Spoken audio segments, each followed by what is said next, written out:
अस्सलामुअलैकुम। मेरा नाम अलीज़ा है और मेरी उम्र 12 साल है। मैं क्लास 7 में पढ़ती हूँ और ये मेरी तमाम वालिदैन से रिक्वेस्ट है कि वो अपने बच्चों को ये वैक्सीनेशन ज़रूर लगवाएं। इसके कोई भी साइड इफ़ेक्ट्स नहीं है।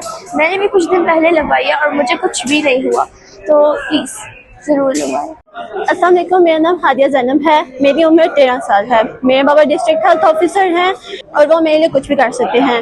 वो अपनी जान दे तो सकते हैं लेकिन मेरी जान दे नहीं सकते, इसलिए उन्होंने सबसे पहले मुझे सर्विकल कैंसर वैक्सीनेट करवाया और मैं बिल्कुल ठीक हूँ और ये वैक्सीन बिल्कुल महफूज है।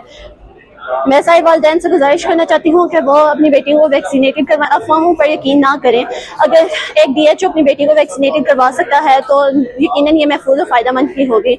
आज की वैक्सीन कल की हिफाजत। अल्लाह सबकी बेटियों को सेहतमंद रखें। Assalamu alaikum. My name is Zuha Akmal. I am from Wisdom House School, Chennai. I read in 9th standard. I am ready for HPV vaccine against cervical cancer. My mother vaccinated. She is our nursing officer who is working in THQ Dinga. And thank you so much.